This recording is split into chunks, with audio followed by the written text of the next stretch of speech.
1 Samuel 15. 1 Samuel 15.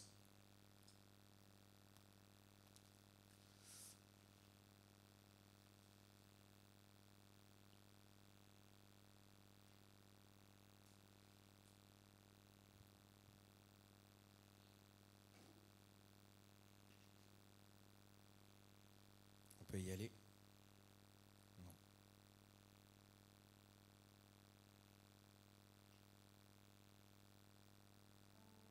Non. Samuel 15.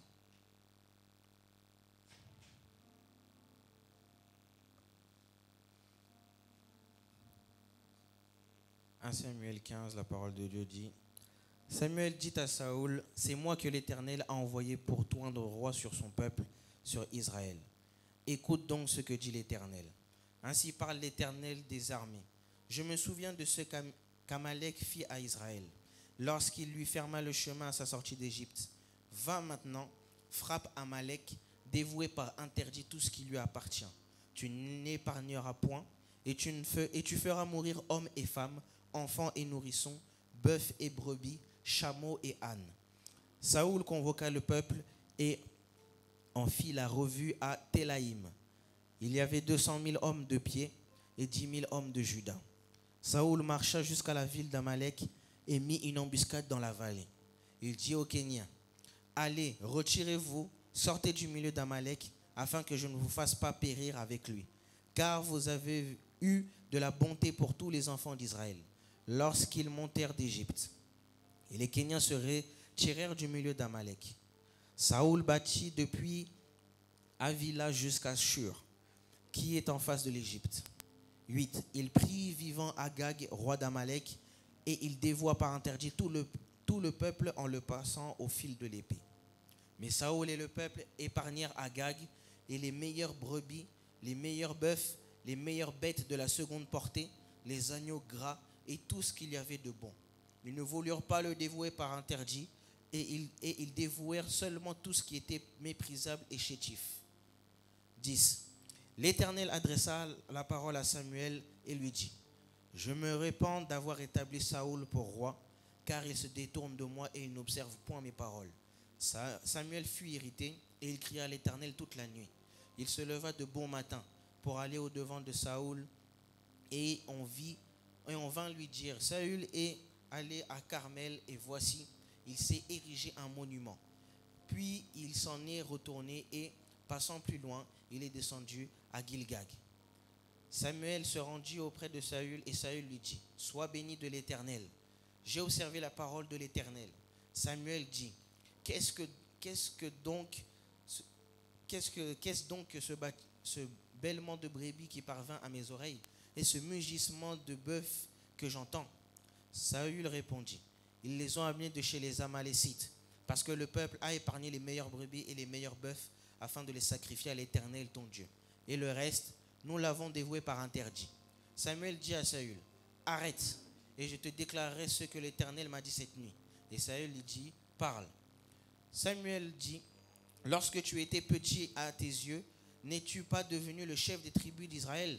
Et l'Éternel ne t'a pas-t-il loin pour que tu sois roi sur Israël? L'Éternel t'avait fait partir en disant: va et dévoue par interdit ces pécheurs, les Amalécites. Tu leur feras la guerre jusqu'à ce que tu les aies exterminés.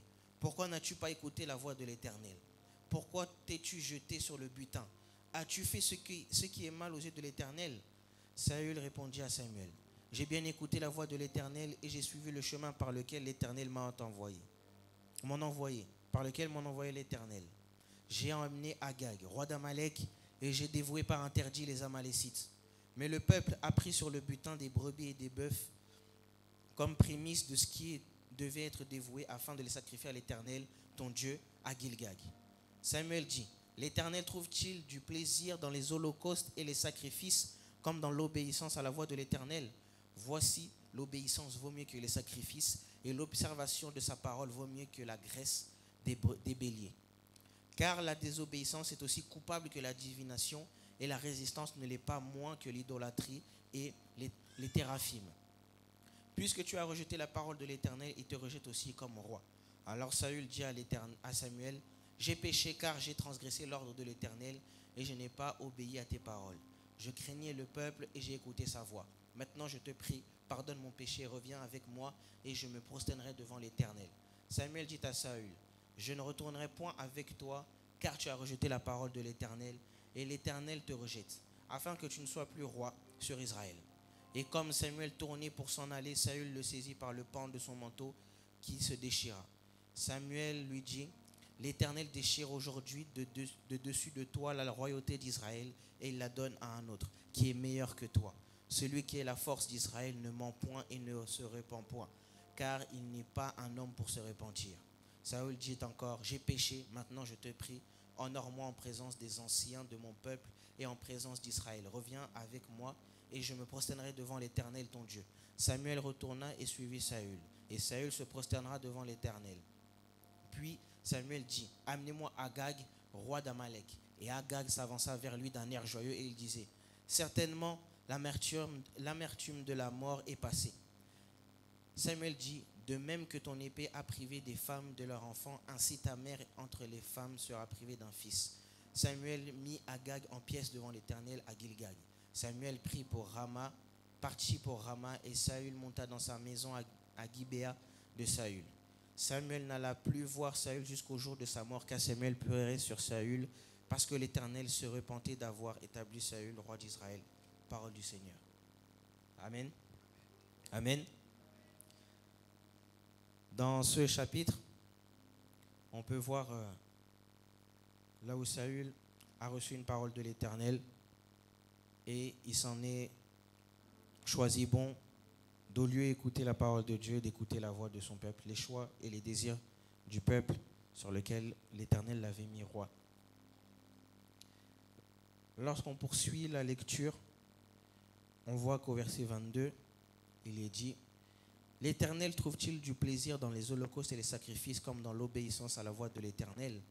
Voici, l'obéissance vaut mieux que les sacrifices et l'observation de sa parole vaut mieux que la graisse des béliers. » Par là, on peut voir que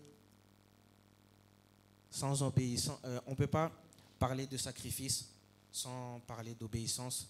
On ne peut pas parler d'obéissance sans sacrifice, vice-versa. Lorsque on s'approche de Dieu, nous venons passer des moments au milieu de lui, en ce lieu, prier avec les uns et les autres. C'est un certain sacrifice qu'on met et une certaine obéissance que nous mettons à Dieu. Et lorsqu'on obéit d'un côté, on désobéit de l'autre, et lorsqu'on désobéit, on obéit de l'autre. Par là, j'aimerais nous dire que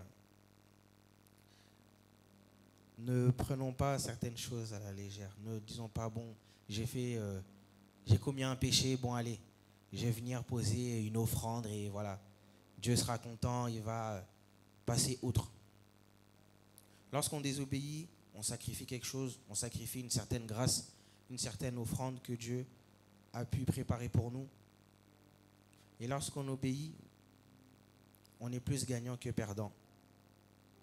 J'aimerais que par là nous puissions nous lever et prier, que Dieu puisse nous fortifier à pouvoir obéir à ses dires et nous maintenir lorsque nous voulons méditer sa parole, observer sa parole, ne pas rester sur ses acquis, toujours chercher à aller plus loin avec lui, aller dans les profondeurs dans ses écritures. Si nous pouvons nous lever et prier dans ce sens-là. Seigneur, je viens devant ta face. Nous venons devant ta face, Papa, pour t'implorer, Papa du Tout-Puissant, pour que tu puisses nous fortifier, Seigneur, à nous maintenir, Seigneur, dans l'obéissance de ta parole, l'obéissance de ta voix, Papa, Seigneur. Papa, que nous ne puissions pas, Seigneur, faire comme Saül, lorsqu'il a entendu ta parole et arrivé devant les choses, il a désobéi, il a changé de cap, il a écouté les humains, Seigneur. Que nous ne puissions pas faire partie de ces gens-là qui écoutent la parole des humains, mais que nous puissions rester fermes lorsque nous attendant un ordre que tu nous donnes, Papa du Tout-Puissant, Seigneur. Que nous puissions, Papa, continuer à observer ta parole, Seigneur. Que nous puissions aller dans les profondeurs, Seigneur, de tes écritures, Papa. Ne pas divaguer, Papa, Seigneur. Que nous puissions obéir à ta voix, Papa, pas parce que nous disons par hypocrisie, mais parce que nous valorisons, Seigneur, ton statut. Et nous reconnaissons que tu es Dieu, Papa, Seigneur.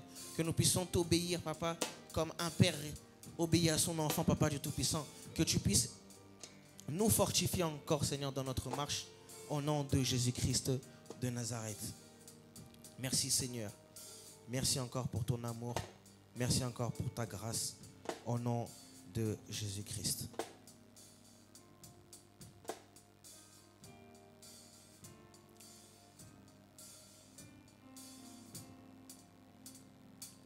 Avant de passer au moment de la parole, j'aimerais faire un petit témoignage. Bon, un témoignage tout simplement. J'avais témoigné durant le mois de mars où j'ai expliqué ma situation qui était un peu particulière au niveau du logement. Et lorsque Dieu m'a fait grâce d'avoir perçu une certaine aide pour pouvoir éponger cette dette, le lendemain même, on m'appelle pour me dire, voilà, en gros, il faut que tu quittes les lieux, tu as 2 semaines pour quitter les lieux. Moi, je suis dans l'incompréhension. Je dis, bon, la dette, elle a été remboursée, je peux maintenant payer mon loyer de manière régulière, sans interruption. Ça ne leur a pas plu. Ils m'ont dit, il faut que tu partes. Je me suis assis, je dis, ah, Seigneur, des fois, tu donnes des témoignages, mais après la suite, elle est mystique.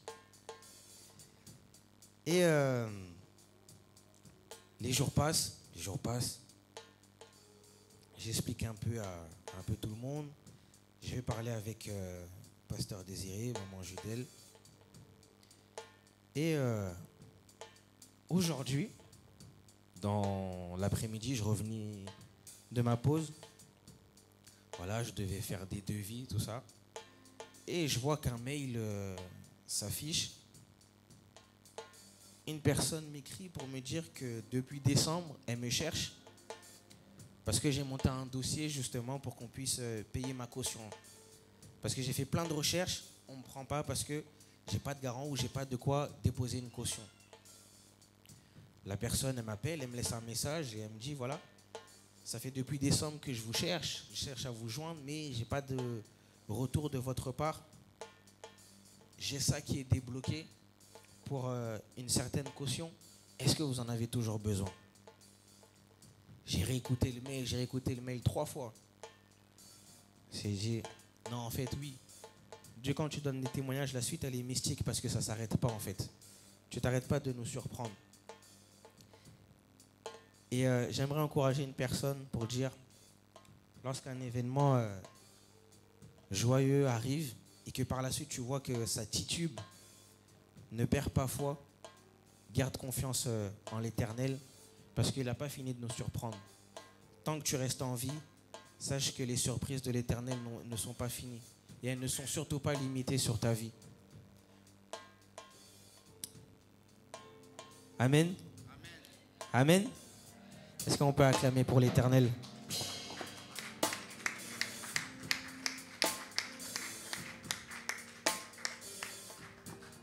Vos acclamations étaient un peu timides, mais bon. Amen.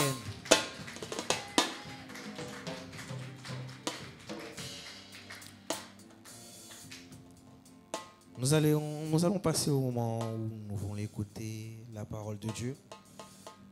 Écouter ce que l'Éternel nous a préparé à travers la personne qui s'est choisie. Nous allons nous lever, prier pour ce moment, demander à ce que Dieu puisse utiliser son serviteur comme il le souhaite et que nous aussi nous puissions avoir l'esprit disposé, prêt à recevoir la parole de Dieu. Prions. Seigneur Papa du Tout-Puissant, nous voici devant toi où nous voulons t'écouter, Seigneur. Où nous voulons, Seigneur, que tu puisses nous parler, Seigneur, à travers ton serviteur.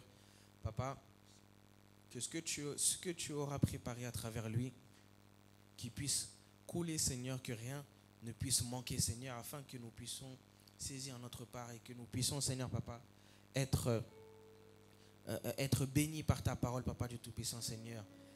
Touche-le, Papa, Seigneur. Dispose nos cœurs, Papa, que nous puissions être disposés à recevoir ta parole, Seigneur, à t'écouter, nous parler, Papa du Tout-Puissant, Seigneur. Merci encore pour cette grâce que tu nous permets d'être des auditeurs de ta parole, Papa du Tout-Puissant. Merci encore, Seigneur du Tout-Puissant, au nom de Jésus-Christ de Nazareth. Que ton esprit puisse toucher ton serviteur, que rien puisse le perturber, Seigneur du Tout-Puissant, Seigneur. Que lorsqu'il montera, que ce ne soit pas comme une habitude, Papa, Seigneur, mais que ce soit encore comme une chose exceptionnelle, Seigneur, au nom de Jésus-Christ de Nazareth. J'ai ainsi prié et nous disons tous Amen. Amen. Nous accompagnons l'Éternel pendant que le serviteur Aristide monte, s'approche. Amen.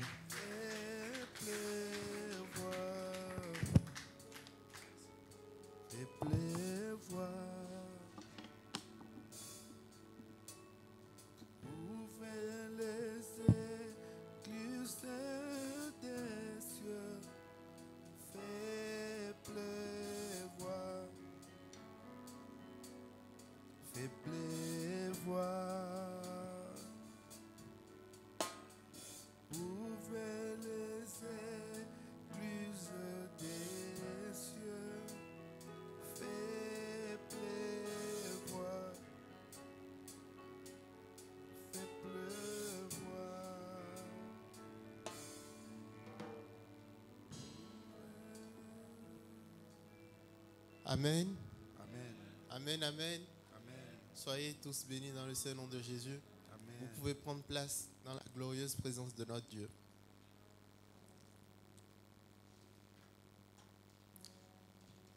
Oui, Seigneur, fais pleuvoir ta pluie, fais pleuvoir ta révélation sur chacun d'entre nous. Sanctifie ta parole, Père éternel. Amen. Chers frères et sœurs, c'est un privilège pour moi d'être encore une fois devant vous ce soir. Comme l'a dit mon frère, ce n'est pas une habitude.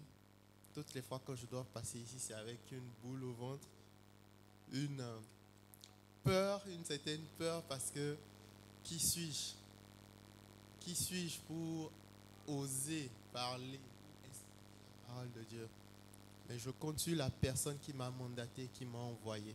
Ce n'est pas parce que je médite plus que vous, ce n'est pas parce que je suis un docteur de la parole, mais c'est juste la grâce de Dieu qui fait que ce soir, je suis le messager, je suis le postier, celui qui a votre courrier, qui a notre courrier, et Dieu veut s'en servir pour dire quelque chose ce soir. Amen. Amen. Donc je pense que vous me connaissez un peu. Je vais aller posément, lentement, pour qu'on comprenne. Et je m'arrêterai quand l'Esprit de Dieu me dira d'arrêter, parce que l'homme prévoit des choses, mais c'est Dieu qui assure la route. Amen. Soyez bénis. Et je vous bénis tous pour votre présence. L'Éternel, il ne reste débiteur de personne.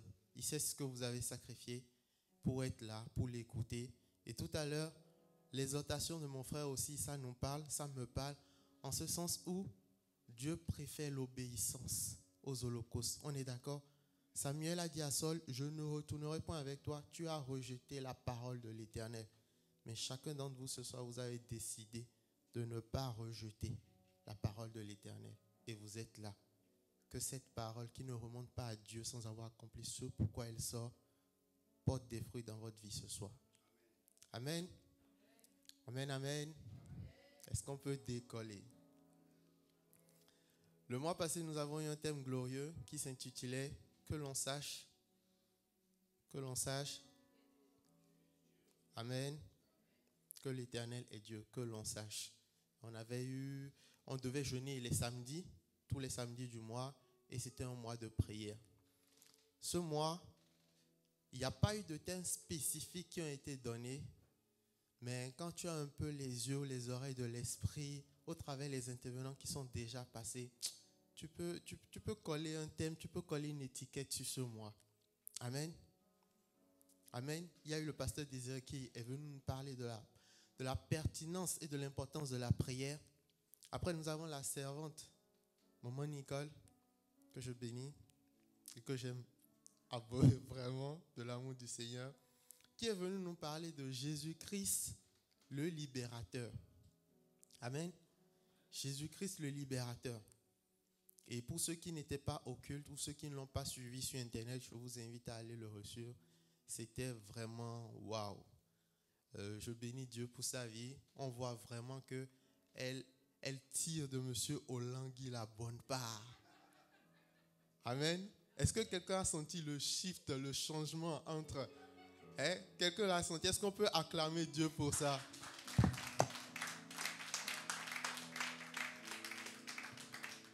Amen. Chers célibataires, mariez-vous aux bonnes personnes. Pour tirer, pour puiser l'onction. Amen. Qu'un célibataire joue bien au piano là-bas. Amen. Donc du coup, il nous a parlé de Jésus-Christ, le libérateur. Et nous avons le pasteur Arsenal qui viendra dimanche prochain. Et pour ceux qui ont eu à voir l'affiche dans le groupe de l'église, le thème c'est « Je suis venu pour le délivrer ». On est d'accord? Je suis venu pour le délivrer. On nous a parlé de Jésus-Christ, le libérateur. Et le thème du pasteur qui viendra le dimanche, c'est « Je suis venu pour le délivrer ». Est-ce que vous ne sentez pas quelque chose là? Est-ce que vous sentez une odeur de... Amen. De liberté. On nous parle de Jésus-Christ, le libérateur. Et le thème du pasteur sera « Je suis venu pour le délivrer ». C'est comme s'il y avait des captifs ici, dans cette église, à qui Dieu voulait parler. On est d'accord? C'est comme s'il y avait des gens qui étaient enclavés par différentes choses, mais que le Seigneur dit en ce mois, en cette période, en cette saison, je me lève, je viens pour te délivrer. Je suis là, je suis le libérateur, je suis Jésus-Christ le libérateur, je suis venu te délivrer. Amen. Qu'est-ce que c'est que être captive ou être dans la captivité? La captivité, c'est l'état d'une personne privée tout simplement de sa liberté. Quand on parle de liberté, privée de liberté, tout de suite on voit les prisonniers. On est d'accord? Mais ce n'est pas seulement les prisonniers qui sont privés de liberté. Ça dépend de quelle liberté on parle. Est-ce que c'est la liberté financière? Est-ce que c'est la liberté de mouvement? Ça, c'est les prisonniers. Est-ce que c'est la liberté dans un domaine donné? Parce que Dieu nous a créés pour une destinée de gloire en lui. Mais si tu ne vis pas le plein potentiel de ce que Dieu a prévu pour ta destinée, quelque part, tu restes captif. On est d'accord? Donc, la captivité, c'est l'état d'une personne qui est privée de liberté, qui est soumise et qui est, dans une période plus ou moins longue, soumis à quelque chose ou régi par des lois. Alléluia. Donc, nous comprenons que ce mois, le Seigneur s'adresse à des captifs. Le Seigneur s'adresse à une catégorie de personnes, toutes les personnes qui entendront ces messages et qui traversent cette saison avec notre église. Jésus dit, je suis venu pour vous délivrer parce que je suis le libérateur. Amen. Quelles sont les caractéristiques? Je me suis un peu demandé quelles sont les caractéristiques d'un prisonnier. Quand on dit que quelqu'un est captif, par exemple, quelqu'un est retenu contre sa volonté en prison et tout, quelles sont leurs caractéristiques? Quand tu regardes, c'est quoi le point commun entre eux? Déjà, on est d'accord que tous ils sont enfermés derrière les barreaux, ils ne peuvent pas sortir, se déplacer comme ils veulent. Mais en dehors de ça, quand on fait un peu attention, on remarque qu'ils ont un uniforme donné. Un peu comme dans l'armée. Tu reconnais un prisonnier donné compte tenu de l'habit. Quand ils sortent pour faire des travaux d'intérêt général, tu peux savoir que ce groupe de personnes, il ne faut pas trop m'approcher parce que je ne sais pas qui dans le lot est un meurtrier, qui dans le lot peut m'agresser, on est d'accord? Donc les prisonniers peuvent se reconnaître quand ils sont hors, quand ils sont dehors, même quand ils sont à l'intérieur. Spirituellement aussi, la captivité, ça se reconnaît. Ceux qui ont le discernement ou ceux qui spirituellement, Dieu leur ouvre les yeux pour qu'ils puissent voir, savent identifier des captifs. Et le monde des ténèbres aussi, c'est eux qui retiennent les gens en captivité. Ils savent quand tu es en captivité. Et quand on fait aussi un peu attention aux captifs ou aux prisonniers, on remarque qu'on ne les appelle plus par leur nom. On ne les appelle pas des numéros matricules, des numéros qu'on leur a donnés. On peut t'appeler maintenant le numéro 111 ou le numéro 1200 et quelques. Tu n'as plus d'identité en quelque sorte parce que tu es captif. On ne veut plus connaître ton nom. Pendant le temps où tu es en captivité, c'est ton numéro matricule qui te désigne. On est d'accord? Et c'est un peu comme l'identité en Christ. Quand Christ nous sauve, la Bible nous dit que toutes choses deviennent nouvelles. Ça voudra dire que la captivité est balayée. Tout ce qui, dans le monde des ténèbres, faisait notre code spirituel, c'est-à-dire l'uniforme, le numéro matricule, le fait de ne pas pouvoir sortir, se déplacer physiquement, tout ça, quand on vient en Christ, tout ça est censé être aboli. On est libre, on n'a plus de numéro matricule parce que Jésus-Christ change notre identité et maintenant, on peut crier Abba Père. On a un Père. Or, quand on est en captivité, tu peux beau crier dans ta prison Abba Père, Abba Père, Abba Père. Ça ne regarde pas le geôlier qui a la clé de ta prison. On est d'accord? En captivité, ton Père, tu as beau crier, si ce n'est pas peut-être le gardien de la prison qui est ton Père, mais personne ne t'entendra là-bas. On est d'accord? Quand on est en captivité, c'est un peu comme si on était un animal attaché. Plusieurs fois, le pasteur Serge nous a donné cette image de, par exemple, un cheval qui est habitué à être attaché. Le cheval, on le sort, il galope et tout, mais une fois qu'on le rentre, on l'attache à un mur ou à quelque chose. Mais un animal qui est habitué à être attaché, qui sait qu'il ne peut pas bouger, qu'il est limité, le jour où tu laisses la corde, où tu le mets juste à une chaise, tu l'attaches à une chaise et que tu le regardes un peu, il va se comporter toujours comme s'il était en captivité. Il va se comporter comme s'il était toujours retenu par des chaînes. Il va se comporter comme si, voilà, parce que il a été aveuglé par l'environnement, par l'habitude et par le fait qu'il a accepté sa condition de captivité. Amen. Le Seigneur parle ce mois des gens qui sont restés longtemps dans un certain état de captivité, qui ont fini par porter cette tunique, porter ce manteau, comme on l'a dit le dimanche, le manteau de l'aveugle. Dans son manteau, il avait quoi? Il avait du pain. Dans son manteau, il avait des bonbons, il avait des pièces qu'on lui a données. Dans son manteau, il y avait plein de choses qui pouvaient l'aider à continuer quand même sereinement sa captivité. Il y avait quand même de l'eau. Les gens savaient que c'est un aveugle, il ne voit pas. Donc des gens de temps en temps lui jetaient des choses. Mais pour obtenir sa délivrance, il a dû jeter ce manteau, refuser cette identité, refuser que celui qui peut me sortir de la captivité est en train de passer.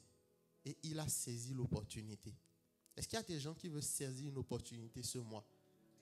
Est-ce qu'il y a des gens que quand ils regardent leur vie, que ce soit côté finance, que ce soit côté projet, que ce soit dans tes études, que ce soit, est-ce que tu remarques qu'il y a des domaines dans lesquels tu es en captivité, des domaines qui ne bougent pas et que tu entends l'Éternel dire, je suis venu pour le délivrer. Amen. Amen.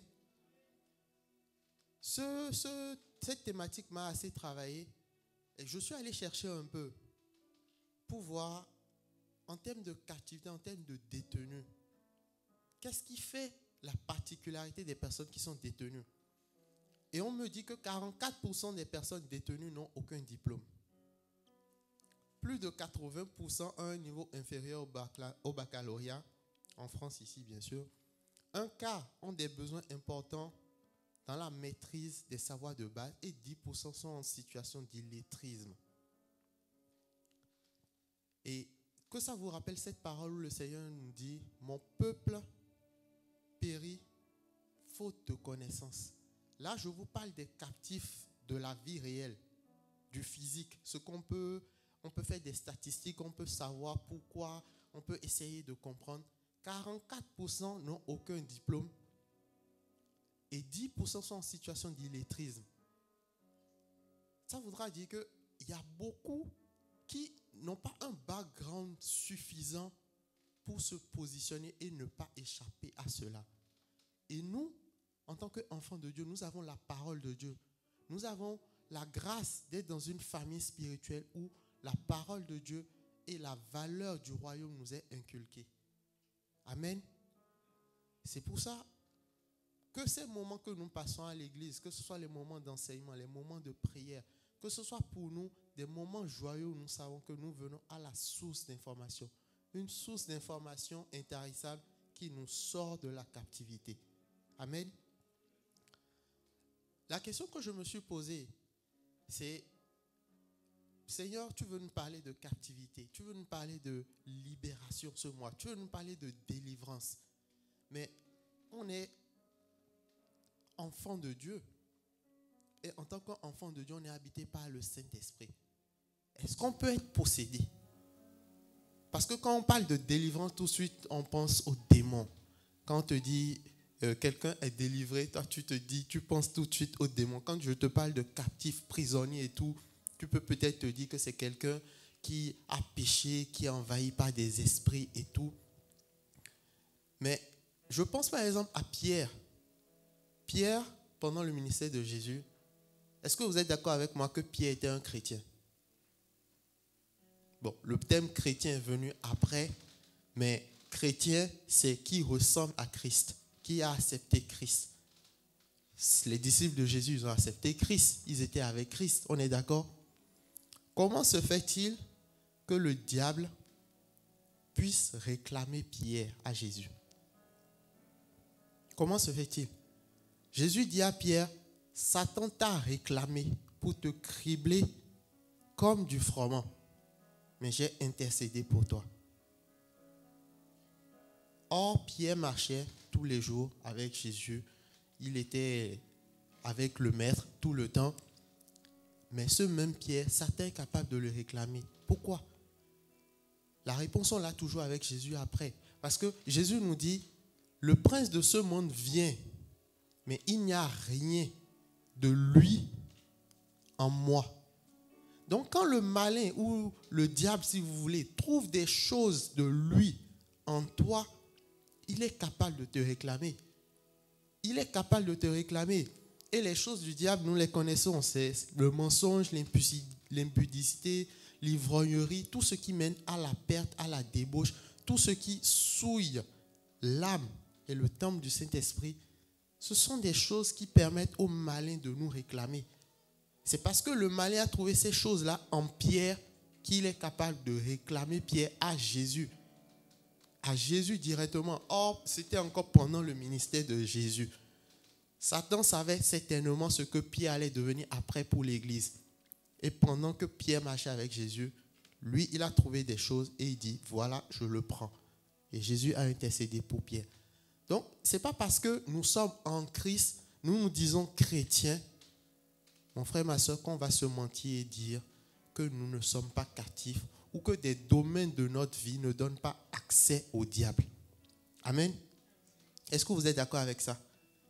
Quand tu analyses ta journée d'aujourd'hui, quand tu analyses le début du mois, si tu dis que tu n'es pas pécheur, tu fais Dieu menteur. Oh, notre Dieu, il ne ment pas. Et c'est pour cette raison qu'il dit: je suis venu pour le délivrer. Ces domaines d'ombre pour lesquels l'ennemi est capable de te réclamer. Jésus, il est assis à la droite du Père, il intercède pour nous.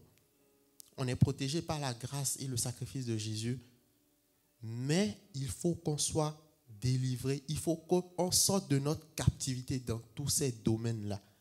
C'est pour ça que je dis qu'il n'y a pas de thème spécifique pour ce mois, mais ça sent la liberté.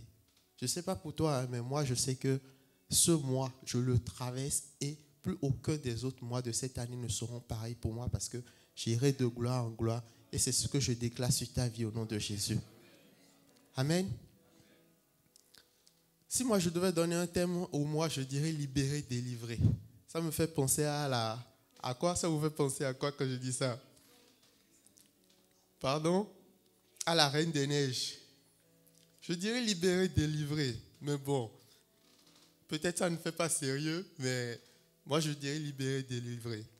Mais le thème, le sous-thème plutôt, bon, je laisse libérer, délivrer parce que ce n'est pas mon pasteur qui l'a donné, mais je dirais le titre de mon message aujourd'hui, ce sera plutôt les clés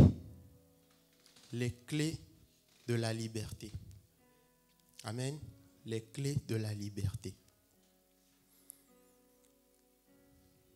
La Bible nous dit aussi longtemps que le ciel sera ciel. Ce qu'un homme aura semé, il le moissonnera. On l'a vu tout à l'heure, par exemple, avec Saül. On lui a donné des instructions très claires.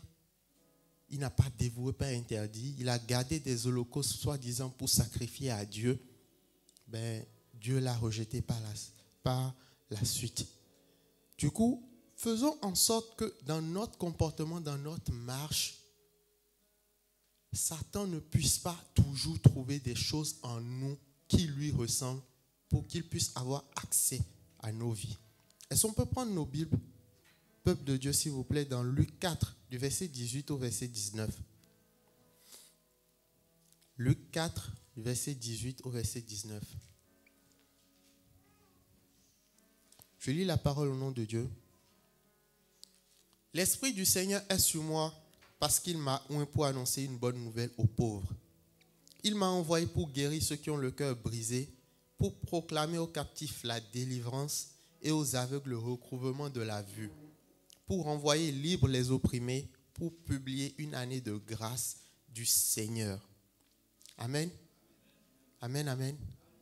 Avant de commencer son ministère, Jésus il est allé dans une synagogue, il a ouvert le livre et il a lu cette parole qui était déjà dans l'Ancien Testament. Et cette parole parlait justement de lui. C'est le mandat pour lequel Jésus est venu. Il dit, l'Esprit du Seigneur sur moi parce qu'il m'a oint pour annoncer une bonne nouvelle. La bonne nouvelle, c'est le royaume de Dieu est proche. Le royaume, il est venu, il s'est approché de vous parce que Dieu vous aime au prix de mourir à la croix pour vous. Il m'a envoyé pour guérir ceux qui ont le cœur brisé, pour proclamer aux captifs la délivrance. Amen. Proclamer aux captifs la délivrance, aux aveugles le regroupement de la vue, pour renvoyer libres les opprimés, pour publier une année de grâce du Seigneur. L'Église de Dieu, c'est une mine d'or. C'est une mine d'or dans ce sens où une seule personne peut avoir une onction multicolore, mais n'a pas nécessairement tous les dons. Je n'ai pas le même don que mon frère Ben qui joue. Mon frère Daniel qui a exhorté parfaitement et que Dieu prépare de plus grandes choses, de plus en plus, entre parenthèses. Et je te réconforte et te dis que Dieu t'utilise et Dieu te parle. Fais-lui confiance et libère à chaque fois quand tu passes devant. Chacun à son niveau, nous avons une onction. Nous avons un don qui nous est donné pour les autres, pour l'utilité commune. Et pendant ce mois, Dieu va utiliser différentes personnes parce que lui, il a la plénitude en lui. Il va utiliser différentes personnes pour faire exactement ce qui est dit dans ce verset. Si tu ne l'as pas entendu, je vais le relire. C'est ce qui va se passer au cours du mois. Pendant déjà l'obéissance que nous avons au travers du jeûne que nous faisons, nous priver, nous rapprocher de Dieu et tout, qui vous souviennent qu'il y a les disciples qui n'avaient pas réussi à faire une délivrance. Et Jésus, quand il est descendu de la montagne, leur a dit, cette sorte de démons ne partent que par le jeûne et la prière. Le mois passé, mois de prière, mois de jeûne. Ce mois aussi, pendant 3 jours, c'est chaud. Minuit à 18h, on est d'accord. Mais cette sorte de démon, cette sorte de persécution, cette sorte de captivité ne part que par le jeûne et par la prière. On n'aura pas besoin de t'imposer les mains. On n'aura pas besoin de venir. Ça partira parce que Jésus dit, je suis venu pour le délivrer. Et la servante a dit que c'est Jésus le vrai libérateur. Amen. Donc je relis ce passage et je proclame que c'est les choses que nous allons vivre, Église, ce mois. L'Esprit du Seigneur est sur moi parce qu'il m'a oint pour annoncer une bonne nouvelle. J'annonce la bonne nouvelle. Il m'a envoyé pour guérir ceux qui ont le cœur brisé. Maman Nicole, par sa parole, par sa prédication, les cœurs seront restaurés. Les cœurs ont été restaurés. Le pasteur Désiré, les cœurs sont restaurés. Ouvre tes oreilles pour proclamer aux captifs la délivrance. Le pasteur Arsenal, quand il sera là, ne loupe pas ce moment. Parce que quand ils sont en train de parler, des choses spirituelles vont se passer. Aux aveugles, le recouvrement de la vue pour envoyer libres les opprimés. Tous ceux qui sont opprimés, tous ceux qui sont chargés. Le Seigneur Jésus dit, venez à moi, je vous donnerai du repos. Amen. Et ce repos, c'est dans cette saison que nous allons le vivre pour publier une année de grâce du Seigneur. Donc, c'est différent. Tout ce qui est dans le, disons, le plan de route du ministère de Jésus, il a dispensé au milieu de son peuple. Et chaque intervenant qui passe, ces choses-là vont se passer dans le peuple. Ouvre ton oreille, sois pas distrait. Vis le culte.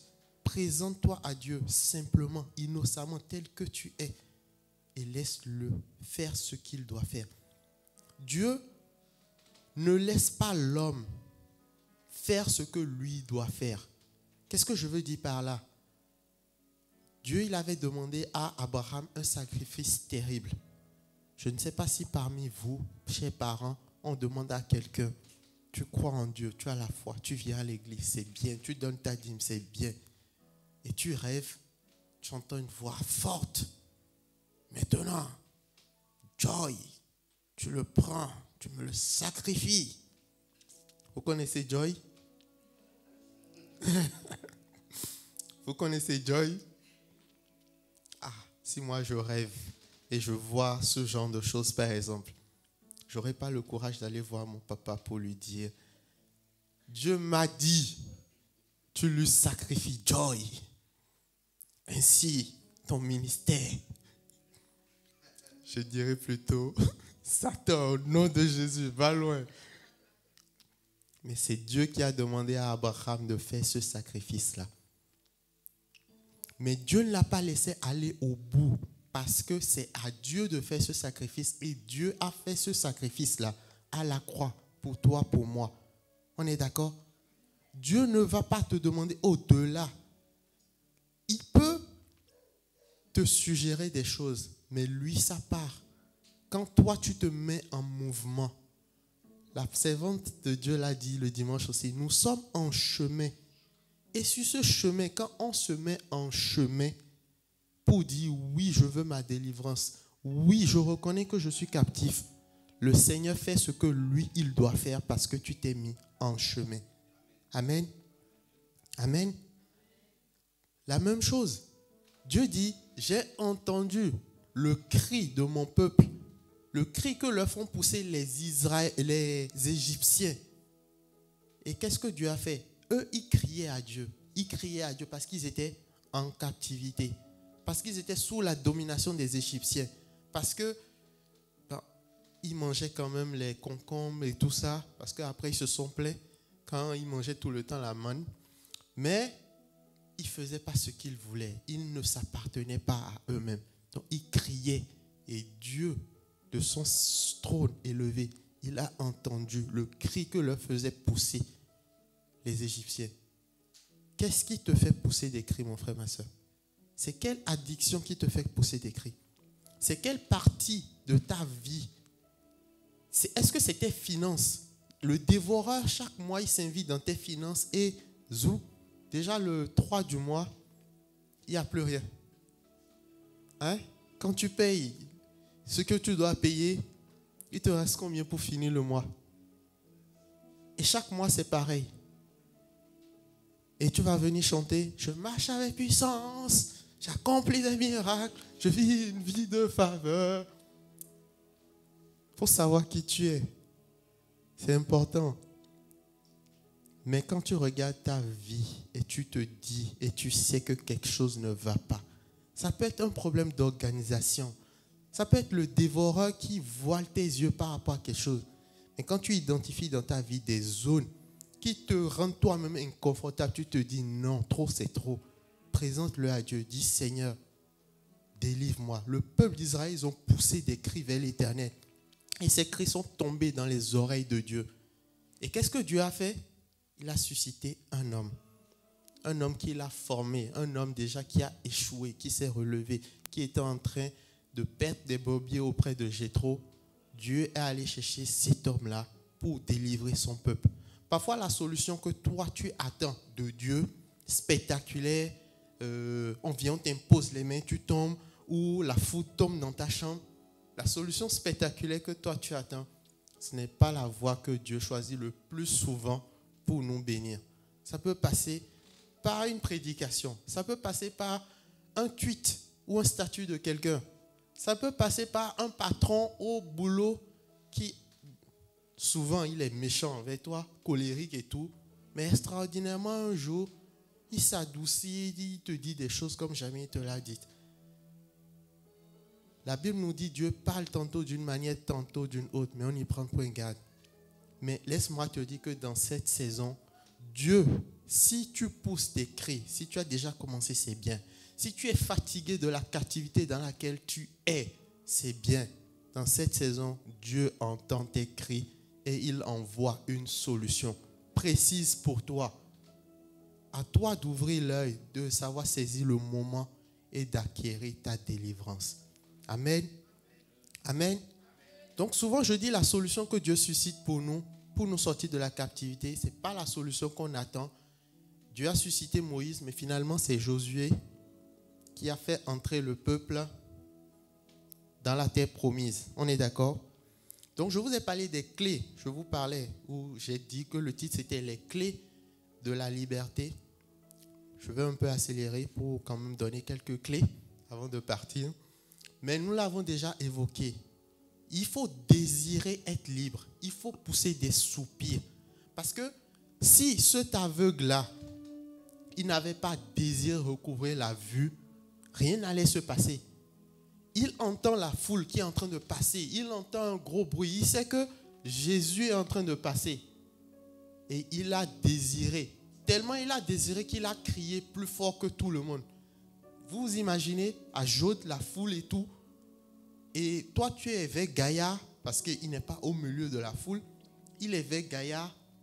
Et il crie assez fort pour que Jésus, quelque part vers Jaude ou vers la galère, puisse l'entendre. Est-ce que vous vous imaginez le cri là? Vous pouvez essayer de crier comme ça. Au bout de ce mois, vous pouvez essayer.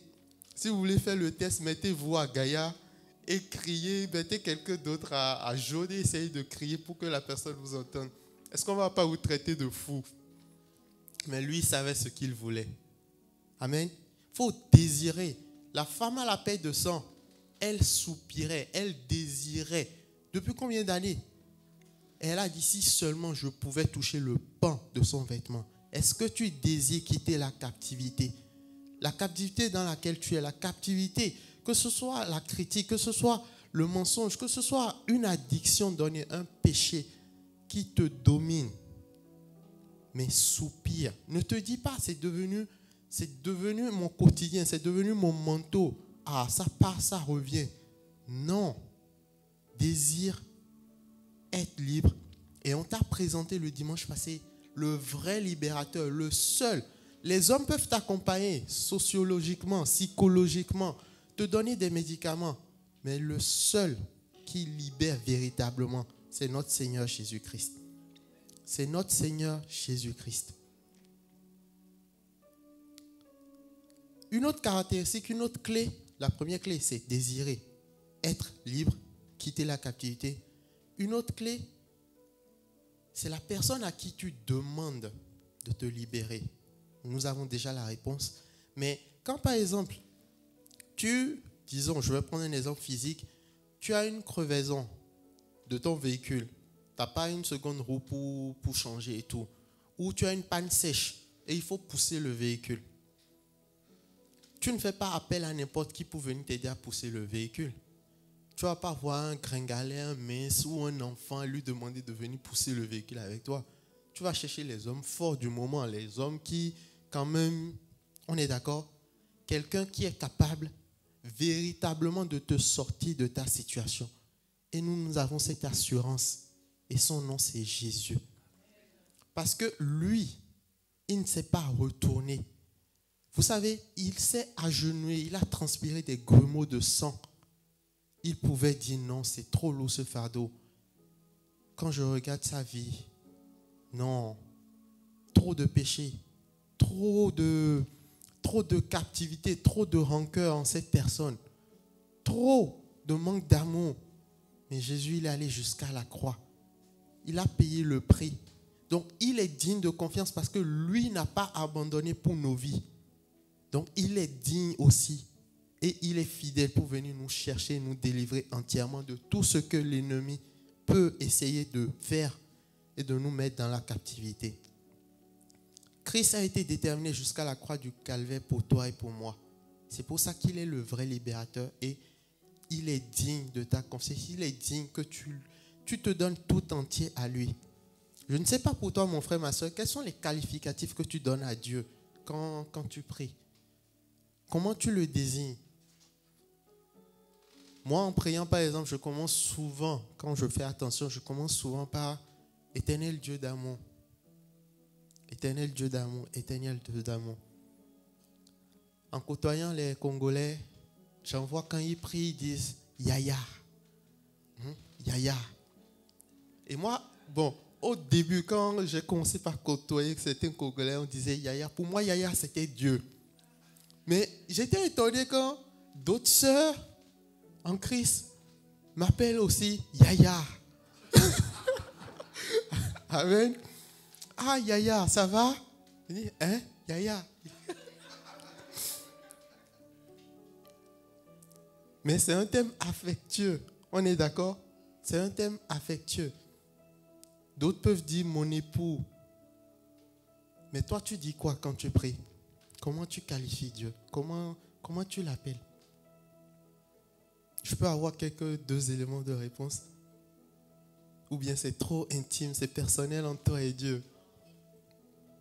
Amen. Vous savez, il y a une différence entre connaître Dieu et côtoyer Dieu. Saül, je dirais, il côtoyait Dieu. Samuel connaissait Dieu. Est-ce que vous comprenez un peu la nuance? Dans ce sens où il y a eu des instructions claires qui ont été données.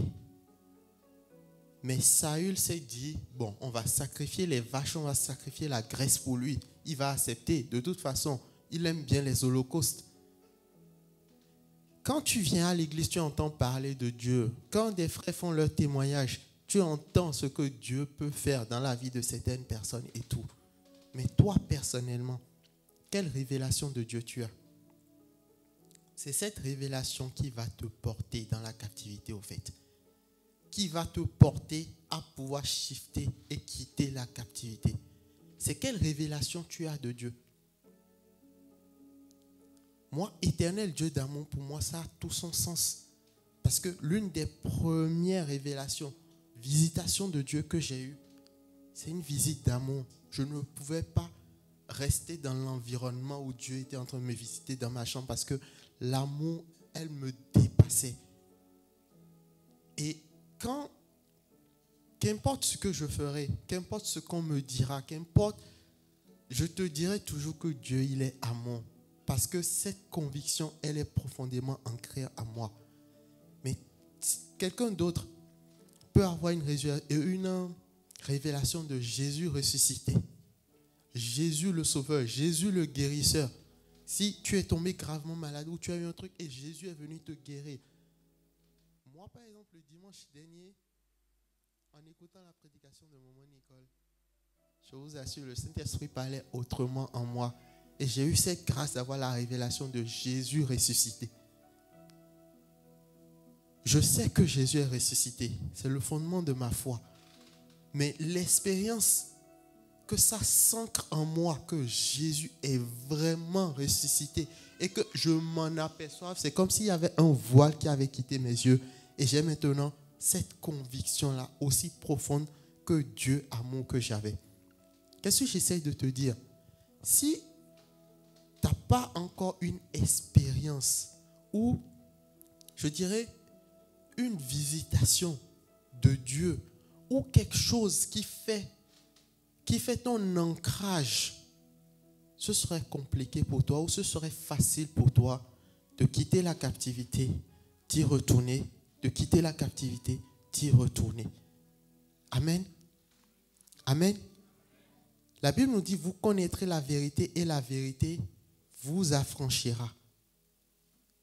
Tu peux connaître quelqu'un parce qu'on t'a parlé de lui. Mais la meilleure façon de connaître quelqu'un, c'est vraiment de le côtoyer, d'apprendre vraiment qui il est. Est-ce que, peuple de Dieu, on peut prendre tous nos Bibles? Dans le livre de Jean 17, le verset 3, j'aimerais que tout le monde trouve et tout le monde le lise. Jean 17, le verset 3.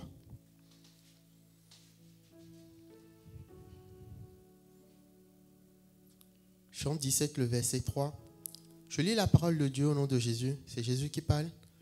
Or, la vie éternelle, c'est qu'ils te connaissent, toi, le seul vrai Dieu, et celui que tu as envoyé, Jésus-Christ. Amen. Souvent on dit, quand on pense, quand je vais mourir, je serai dans la vie éternelle, j'aurai la vie éternelle.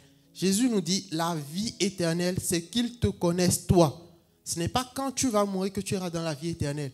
Le fait de venir à l'église, le fait de méditer la parole, le fait de vivre des choses avec Dieu qui renforce ta conviction et la connaissance de qui est Dieu pour toi, tu es en train de vivre la vie éternelle. Amen. Et cette vie éternelle, chaque fois quand tu fais un pas de plus dans la révélation de qui est Dieu, mon frère, ma soeur, tu t'éloignes de la captivité. Parce que même quand les circonstances, les temps deviennent durs, tu te rappelles, Jésus amour, Dieu ressuscité, seul vrai libérateur, il délivre les captifs. Dans son mandat, il a dit, je suis venu publier une année de grâce. J'ai la grâce de Dieu. Les bontés de Dieu se renouvellent chaque matin. Et ça te porte, mon frère, ma soeur. Les tentations, elles reviendront sans cesse. Il y aura des temps durs, il y aura des moments où tu vas te poser des questions.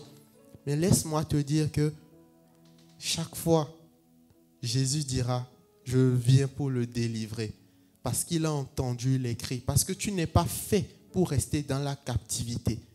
Tu n'es pas fait pour rester dans la captivité. Amen, amen. C'est un peu comme les fils de Shiva. Ils veulent faire une délivrance, ils disent, au nom de Jésus, que Paul prêche, que Pierre prêche. Et les démons leur ont dit, Jésus, nous connaissons. Pierre, nous connaissons. Mais vous, qui êtes-vous? Ce n'est pas parce que tu as l'étiquette chrétien, frère, que tu es intouchable. Mais ce qui fera que tu es intouchable, c'est ta relation, la révélation de Dieu que tu as. Ce n'est pas au nom du Dieu que le pasteur Désiré prêche. Tu connais ce Dieu-là?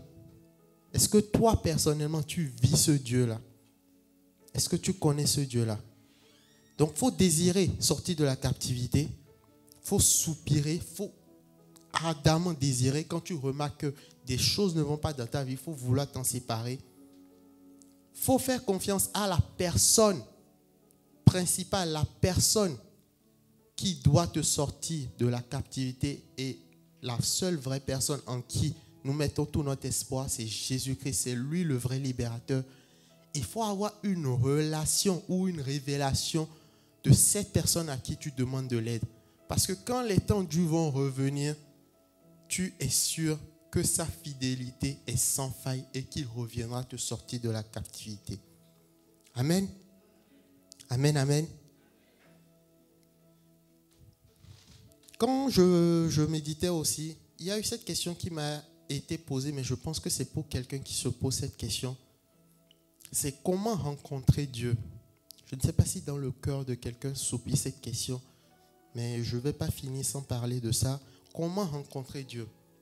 Tu peux rencontrer Dieu de plusieurs façons, par l'intermédiaire de quelqu'un qui a rencontré Dieu. Quelqu'un qui, Dieu lui a fait la grâce de se révéler à lui, qui te donne des paroles d'encouragement, qui t'exhorte et tout. Tu peux rencontrer Dieu dans un songe. Moi, pendant des moments au début de ma vie spirituelle, c'est après que j'ai eu la révélation et je l'ai compris ainsi. Parfois, quand je rêve de mon père physique qui me donne des instructions claires dans un rêve, c'est la volonté de Dieu. C'est Dieu qui utilise l'image physique de mon père pour me donner des révélations. Je ne dis pas que chaque fois que tu rêveras de ton père désormais, je ne sais pas à qui je parle, mais je ne dis pas qu'à chaque fois que tu rêveras de ton père désormais, même s'il est en train de te fouetter, que c'est Dieu qui est en train de te fouetter. Mais il faut demander à Dieu déjà la révélation quand tu fais des rêves pareils, d'images de personnes que tu connais qui te donnent des instructions. Demande la révélation à Dieu, mais Dieu parle aussi par des songes. Dieu parle aussi comme dans des temps comme ça, quand on reste éveillé. Qu'est-ce que je veux dire? Je lis la parole de Dieu rapidement pour vous dans Luc 9, 28 à 32. Environ 8 jours après qu'il eut dit ces paroles, Jésus prit avec lui Pierre, Jean et Jacques, et il monta sur la montagne pour prier. Pendant qu'il priait, l'aspect de son visage changea et son vêtement devient d'une éclatante blancheur. Luc 8, versets 28 à 32. Et voici 2 hommes s'entretenaient avec lui. C'étaient Moïse et Élie qui apparaissaient dans la gloire, parlaient de son départ qu'il allait accomplir à Jérusalem.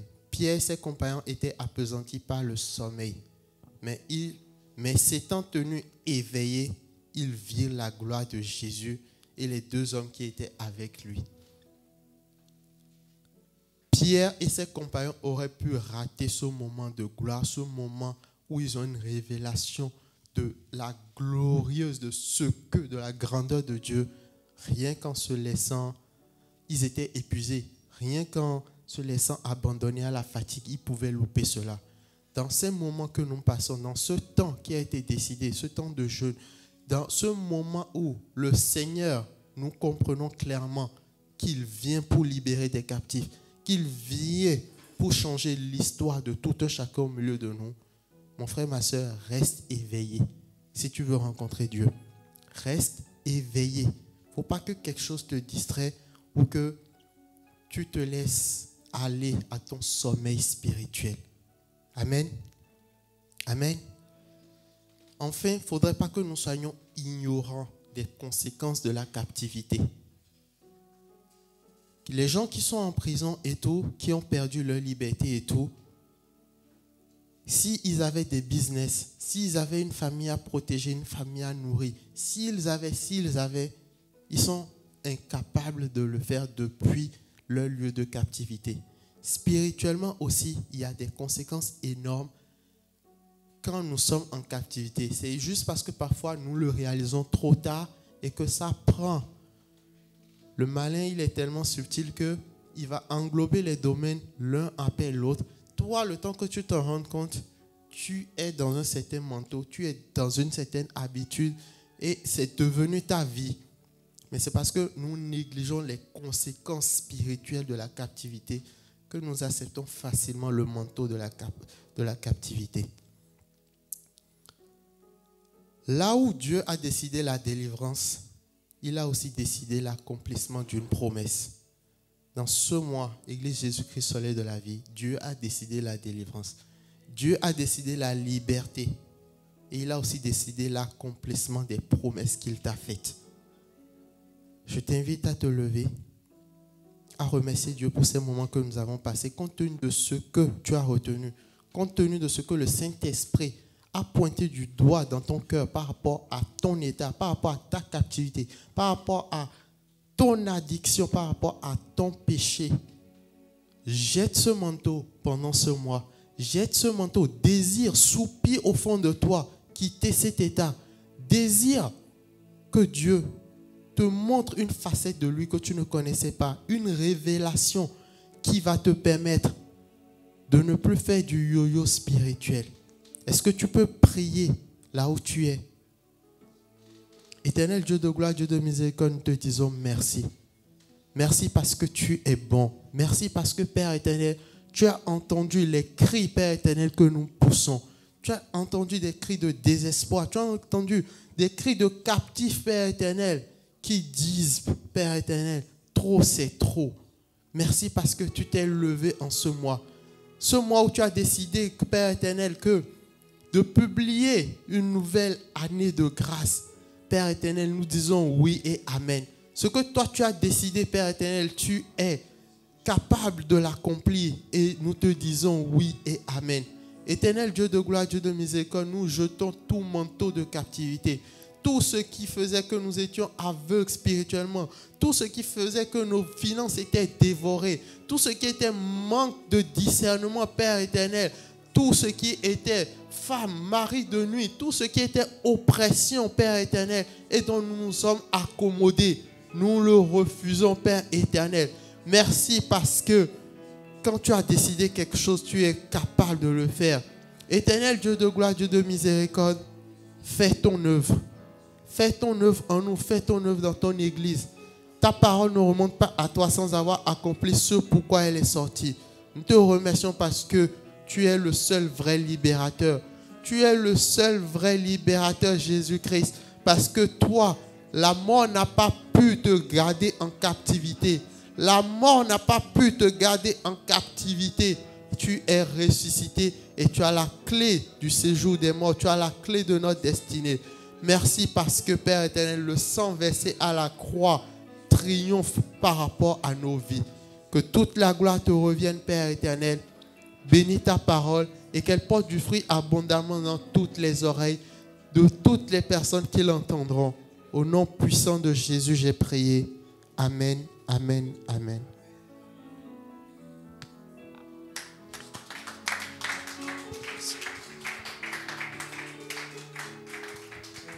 Amen. Est-ce que nous pouvons bien acclamer le Seigneur? Amen. Alléluia. Ce mois d'avril commence bien. Nous avons eu pour ce premier dimanche comme thème Jésus-Christ le libérateur.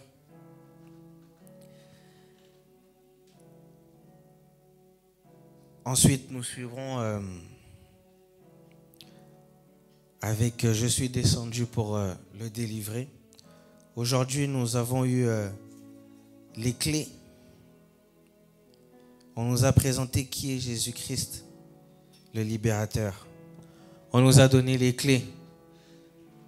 Dimanche lui-même, il se présentera lui-même pour délivrer. Nous allons prier, tendre nos mains vers Aristide, prier que Dieu puisse encore l'utiliser, qu'il puisse le bénir. Prions. Seigneur Dieu Tout-Puissant, nous te recommandons ton serviteur Aristide entre tes mains. Papa, Seigneur, merci encore pour sa vie, Seigneur. Merci encore pour la grâce que tu as mis sur sa vie, Papa Dieu Tout-Puissant. Continue encore à l'utiliser, continue à être son inspiration, à être sa source d'inspiration, Papa Dieu Tout-Puissant. Que tu puisses encore le bénir, Seigneur, et que des peuples, Papa Seigneur, puissent être bénis, Seigneur, par sa vie, Seigneur, au nom de Jésus-Christ de Nazareth. Amen. Dimanche, nous sommes là de 10h30 à 13h. Mardi et jeudi de 18h30 à 20h.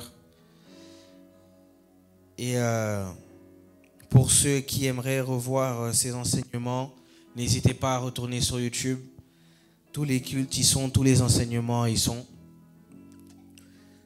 Nous sommes arrivés à la fin de notre culte. Nous allons nous maintenir debout et je vais inviter le serviteur Aristide à venir clôturer ce culte. Amen.